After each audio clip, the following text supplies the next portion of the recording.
કીધું? અરે એના બાપનું રાજ હાલે છે. હાલ મારા ભેળો ગુલબાના હાથમાંથી રાખડી કઢાવડાવીને જો તારા હાથમાં ન બંધાવડાવું ને તો મારું નામ ભવાની નહીં. હાલ મારી ભેળો. અરે રેવા દો બા. આ રાખડી વાકડીમાંથી મન જ ઉઠી ગયું. મન તો મારું ઉઠી ગયું છે તારી ઉપરથી ડોબા. ત્યાં મોટા ભાઈના ઘરે જઈને બધું ભસી આવે ને બધા બટેટા બાફી આવે ઓ એ અમને કેસે કોણ? અહીંયા આવીને પાછો ખેંચે શું?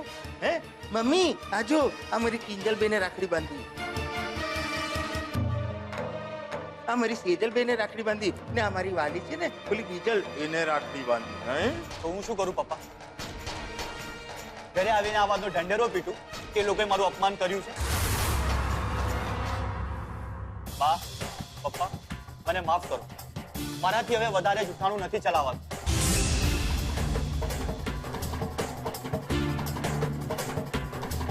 એ ક્યાં ચાલ્યો? હા ક્યાં ચાલ્યો?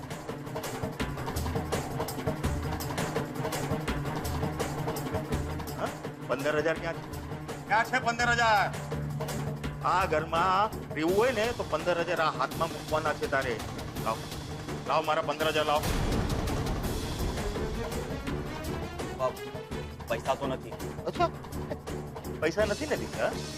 તો આ ઘરમાં તારી માટે જગ્યા પણ નથી.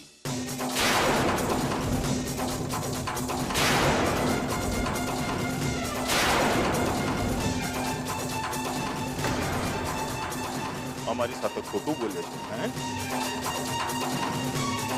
ને લડી લડીને થાકી ગયો હે? અરે આ લડી લડીને અમે થાકી ગયા છીએ. હવે તારા સમજ્યો? અને દીકરા જેમ તારો આ બાપ દુકાનની બહાર છે ને એમ સમજી લેજે તું પણ આ છીએ આ ઘરની બહાર. જો આ ઘરમાં રહેવું હોય ને તો આ હાથમાં 15,000 રૂપિયા મૂકજે. નહીંતર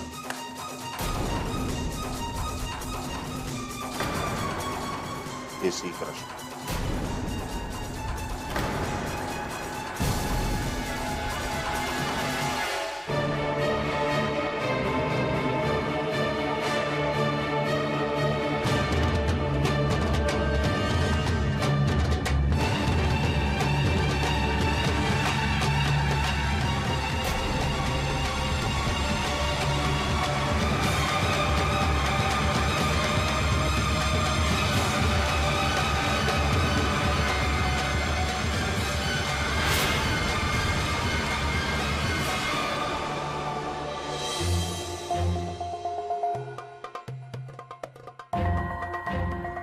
હું તો બસ મગજમાં શંકા થઈ એટલે ક્લિયર કરતો હતો બસ. એટલે તારી શંકા તો ક્લિયર થઈ ગઈ. તારી શંકા તો ક્લિયર મને પણ ક્લિયર કટ સમજાઈ ગયું છે. કટ સમજાઈ લાગે છે આપણે પોતપોતાની રીતે ઘરે પોતપોતાની રીતે એ આગળ જતા વધુ સારું રહેશે. રૂપેશ હા શું થયું બેટા? સેજલ સીએ થઈ એ વાતની તને ખુશી નથી? વાત મારી ને સેજલ વચ્ચેની નથી મમ્મી. મારાથી એક બહુ મોટી ભૂલ થઈ ગઈ છે. કાળા ગુલાબ? બજારમાં કાળા ગુલાબ મળતા નથી એટલે ક્યાંક ઉત્કર્ષે ગુલાબને આ કાળો રંગ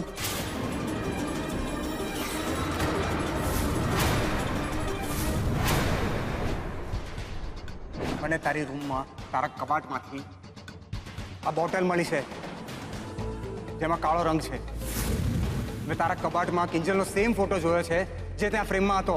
આપણી આટલા વર્ષોની મિત્રતામાં તે મને આટલો જ ઓળખ્યો? હું તો બસ મગજમાં શંકા થઈ એટલે ક્લિયર કરતો હતો બસ. તારી શંકા તો ક્લિયર થઈ ગઈ ને મને પણ ક્લિયર કટ સમજાઈ ગયું છે કે મારો ભાઈ મારો મિત્ર આ બધું ફક્ત કહેવા પૂરતું છે. હવે તું જ કે મમ્મી આમાં મારો શું વાંક છે? મેં તો ઉત્કર્ષને પૂછતા પહેલા જ કીધેલું કે ખરાબ નહીં લગાડતો. અને તું જ કે મનમાં જો કોઈ શંકા આવી હોય તો શું એને રાખી મૂકવી સારી કે પૂછી લેવું સારું? પણ ઉત્કર્ષે તો મારી વાત બસ પકડી જ લીધી. મમ્મી પ્લીઝ તું મારા વતી ઉત્કર્ષ સાથે વાત કર ને પ્લીઝ. એ તો હું કરીશ જ બેટા. તમારા બંનેની મૈત્રીને એમ હું તૂટવા થોડી દઈશ. પણ ધર્મ શું કહે છે શબ્દોથી મોટી બીજી કોઈ તલવાર નથી અને તારા શબ્દોના કારણે ઉત્કર્ષનું મન દુભાયું છે, એના વિશ્વાસને ઠેસ પહોંચી છે, તો એને ઠીક થતા સમય તો લાગવાનો જ ને.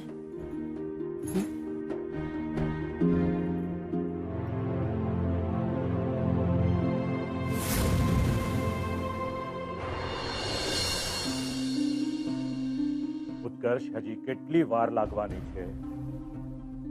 લોકો ફોન પર ફોન કરીને મને પૂછે છે. બિલ્લીમોરા, નવસારી, આ બધી સાઇટ્સનું પ્રેશર વધી રહ્યું છે અને રાજકોટમાં તો તારા નામની બૂમાબૂમ છે. કોઈના ફોન કેમ નથી ઉપાડતો? સોરી અંકલ, બસ મને 2 દિવસ આપો, બધું કામ પતાવી આપું છું. પતાવી આપું છું નહીં, પતાવી આપવું પડશે. And don't you forget, Sanghvi construction તને મહિનાના 50,000 રૂપિયા ચૂકવે છે. મેં કહ્યું ને અંકલ, આઈ મીન સર, થઈ જશે. આટલા બધા ફોર્મલ થવાની જરૂર નથી. શું પ્રોબ્લેમ શું છે? આ તો બોલ ને, એટલે આપણે એ વાતનો નિવેડો લાવીએ. બોલ. ખબર નહીં અંકલ, પણ મનમાં ઉકળાટ જેવું લાગી રહ્યું છે. જો તમને વાંધો ના હોય ને તો થોડા દિવસ રાજકોટ જઈ આવું. એ બાને ત્યાંની બૂમાબૂમ પણ બંધ થઈ જશે. ભાઈ સી, એટલે ભાઈ સાહેબને પરિસ્થિતિનો સામનો નથી કરવો, ભાગી છૂટવું છે. એક વાત સમજી લેજે ઉત્કર્ષ, જો ભાગી છૂટવું જ બધી સમસ્યાનું નિવારણ હોત ને તો આજે આખી દુનિયા વણઝારાની જેમ જીવતી હોત. સમજદારી અટકવામાં નહીં, જીવનમાં આગળ વધવામાં છે, સમજ્યો? હા અંકલ, બસ 2 દિવસ, હું બધું ઠીક કરી દઈશ. તારી જાતને પણ જો બેટા, તું પણ સારી રીતે જાણે છે કે મને રૂપેશ કરતા વધારે વિશ્વાસ તારામાં છે. એમ નહીં સમજતો કે તું અત્યારે જે સવાલો અને સંવેદનાઓની વચ્ચે ઝોલા ખાઈ રહ્યો છે એની મને જાણ નથી. બધું જ સમજુ છું. અધૂરો પ્રેમ, અધૂરી અપેક્ષાઓ આપણને પૂરું જીવવા નથી દેતી. પ્રેમ કરો કે નફરત, અને તો જ રિઝલ્ટ પણ 100% મળશે.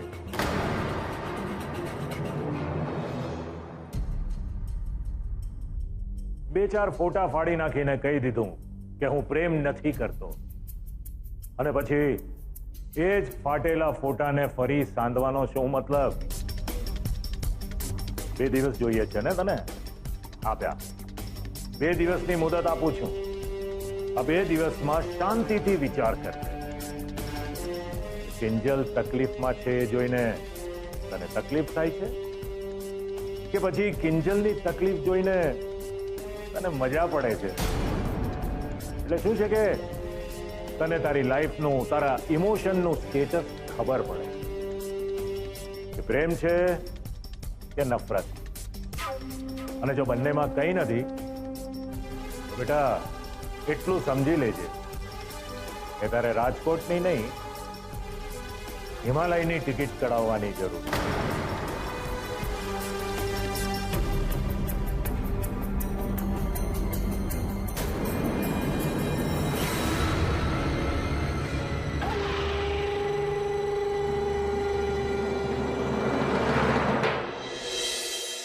કિંજલબેન, હું શું કહેતો હતો કે આપણે મસાલા પૂરી સાથે મસાલા ચા આપીશું. કેવી વાત કરે છે ગુલાબ? શીતળા સાતમમાં કોઈ ચૂલો પણ ના પેટાવે તો તારી ગરમ ચા ક્યાંથી પીવાના? ઉતારીની આ તો મને સૂઝ્યું જ નહીં. સાહેબ, આપણે દુકાનમાં ચૂલો ઠારવાના. શું વાત છે મોહનભાઈ? કઈ બહુ મોટી મંત્રણા ચાલી રહી એવું લાગે છે ને કઈ? અરે વિજયભાઈ, પધારો પધારો પધારો. ઘણા દિવસે દેખાય ને કઈ. હા, અને કોઈ મંત્રણા ચાલતી નથી વિજયભાઈ. આ તો સાતમ છે એટલે જરા ચર્ચા કરતા. કમાલ છે ને, હું પણ સાતમના ઓર્ડરની વાત કરવા માટે જ આવ્યો છું. આ વખતે બહુ મોટો ઓર્ડર છે. પણ હા, આ વખતે ચાનો ઓર્ડર નથી, રસોઈ બનાવવાની છે. રસોઈ. કિંજલ, તારા વતી મેં હા પાડી દીધી છે, એટલે હવે તું ના નહીં પાડતી, સમજી? પણ કાકા શીતળા સાતમમાં અમે શું કરીશું? એ બધું મને કશું ખબર નથી, પણ લેડીઝ નું બહુ મોટું ગ્રુપ છે અને બધા ભેગા મળીને સાતમ ઉજવવાના છે. સારા પૈસા મળવાના છે, એટલે મને થયું કે આ કામ તો કિંજલને જ મળવું જોઈએ. પણ કાકા આટલા બધા લોકોનું જમવાનું બનાવવાનું હશે તો પછી મરી, મસાલા, વાસણ, સામાન ઘણું બધું જોઈશે. એની ચિંતા ના કરતું, મારી પાસે રસોઈયાની બહુ મોટી ટીમ છે. તારે ફક્ત માથે ઊભા રહી અને એ લોકોને સૂચન જ કરવાના છે. અરે બાજુની ગલીમાં તો છે. તું ચિંતા નહીં કર, 4 કલાકમાં કામ પતી જશે. અને એટલે માટે તો હું તને સાથે લઈ જવા માટે જ આવ્યો છું. કામ પતી જાય એટલે જાતે ઘરે વહી જજે. નહીં, એ જાતે નહીં આવે. કેમ, શું થયું? નહીં વિજયભાઈ, માથે જ ઉભા રહેવાનું હોય તો પછી ગુલાબને લઈ જાઓ ને. કિંજલ અહીંયા દુકાન સંભાળશે. મોહનભાઈ, મેં તમને કહ્યું ને કે લેડીઝ નું ગ્રુપ છે, એટલે તો મેં કિંજલ નું નામ સૂચવ્યું છે, સમજો ને. નહીં વિજયભાઈ, તમે પપ્પા, વિજય કાકા સાચું કહી રહ્યા છે. તમે આમ આવો ને, 1 મિનિટ. હા શું પપ્પા, બાજુની ગલીની જ તો વાત છે. અંધારું થતા પહેલા આવી જઈશ, જવા દો ને. ખોટી જીત કરી રહી છે કિંજલ. તને ખબર છે કે હું તને નહીં જવા દઉં.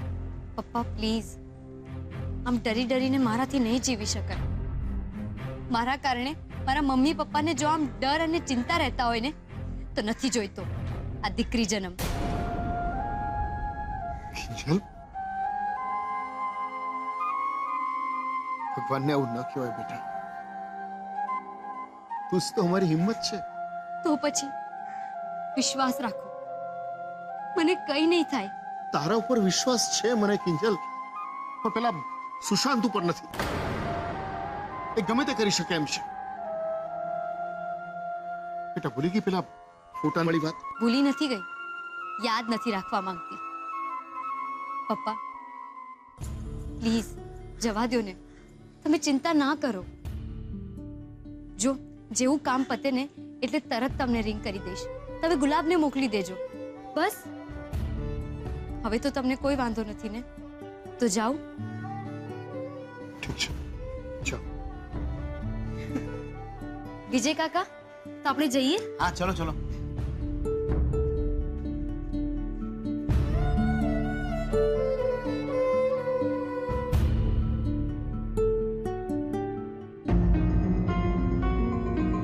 ગુલાબ,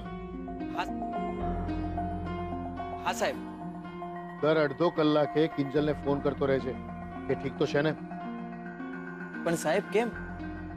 કિંજલ બેન તો આની પહેલા પણ ઘણીવાર એકલા બહાર ગયા છે, તો હવે કેમ તમે ચિંતા કરો છો? ગુલાબ, કિંજલે રાખડી બાંધી છે ને તને? સમજાય છે કાંઈ? સાહેબ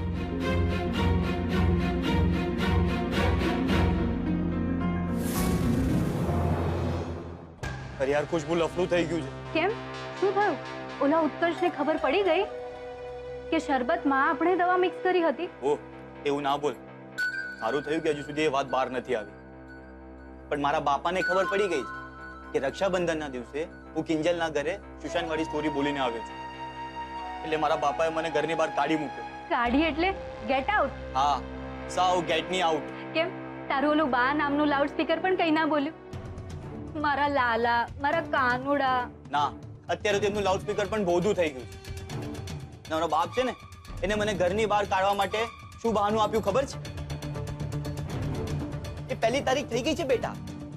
એ 15,000 રૂપિયા રોકડા છે નહીં ને? તો બેટા નીકળો, હા નીકળો.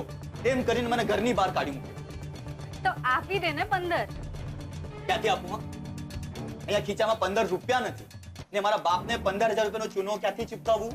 અરે રાજા, પૈસા નથી તો શું થઈ ગયું? આ ખુશ્બુ છે ને, તો જ એની ચિંતા કરે છે. એટલે તું મને પૈસા આપીશ અરે આઈ લવ યુ બેબી ડાર્લિંગ. એ વધુ પડતા નાટક કરવાની જરૂર નથી. સાવ નબળો એક્ટર છે તું. પૈસા તો મારી પાસે પણ નથી, પણ પ્લાનમાં ઇન્ટરેસ્ટ હોય ને તો બોલ. હા બોલવા સિવાય બીજો ઓપ્શન છે મારી પાસે? નહીં ને? તો બોલ શું કરવાનું છે?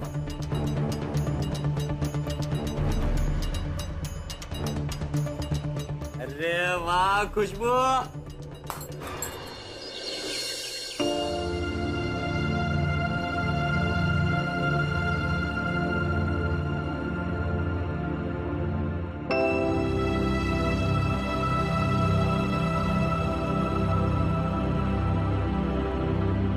રૂપેશ,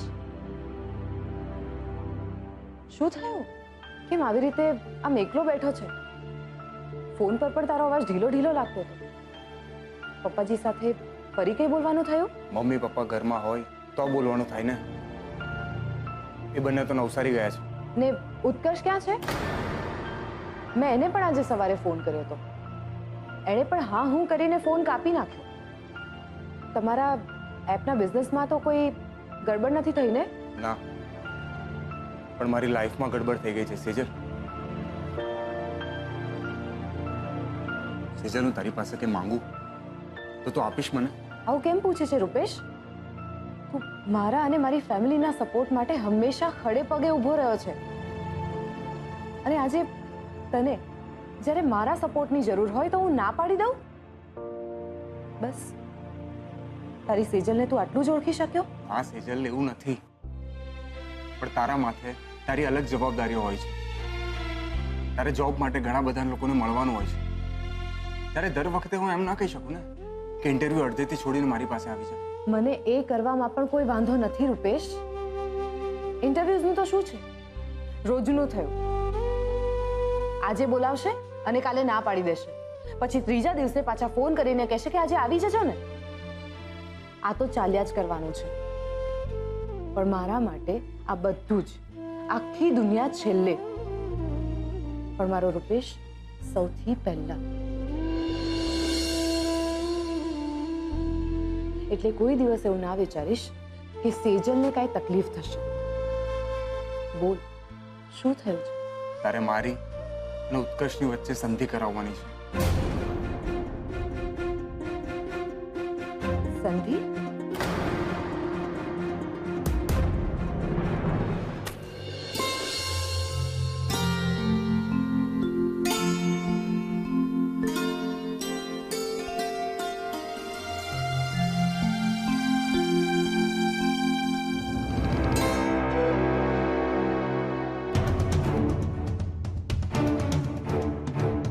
સાહેબ, તમે ચિંતા ના કરો, મારી કિંજલબેન જોડે વાત થઈ ગઈ છે. એ 7-1 વાગ્યા સુધીમાં આવી જશે. ગુલાબ, કામ તો માત્ર 4 કલાકનું હતું ને, આટલું બધું મોડું કેવી રીતે થાય? એ હવે હું કિંજલબેનને કેવી રીતે પૂછું? તમે જ ફોન કરીને પૂછો ને.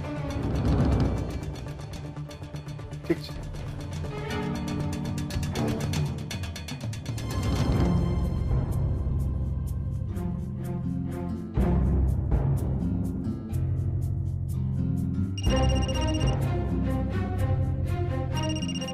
મને હતું જ કે હજુ સુધી પપ્પાનો ફોન કેમ ના આવ્યો. હા પપ્પા. કિંજલ, પપ્પા ચિંતા ના કરો, અહીંયા કામ પતી ગયું છે. હું વિજય કાકા સાથે પૈસાનું પતાવીને દુકાને જાઉં છું. નહીં, તું એકલી નહીં આવે. તને કહું ને તો બધું કામ પતી જાય ને એટલે મને કહે છે, ગુલાબને અહીંયાથી મોકલીશ. સારું. પપ્પા, વિજય કાકા આવી ગયા છે, હું તમને પછી ફોન કરું. હા ઠીક છે.